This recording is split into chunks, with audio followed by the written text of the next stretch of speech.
ডায়াবেটিসে fungal infection খুব common.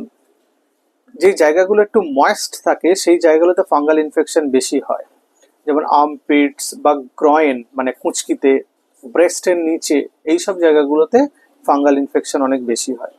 তো athlete foot, জক each বা রিং ওয়ার্ম, এই ধরনের ফাঙ্গাল ইনফেকশনগুলো এখানে খুব কমন। ইচিং হয়, ইরিটেশন হয়, জ্বালা করে এবং সারতে চায় না ডায়াবেটিসে। আজকাল তো প্রচুর রেজিস্ট্যান্ট ফাঙ্গাল ইনফেকশনও থাকে।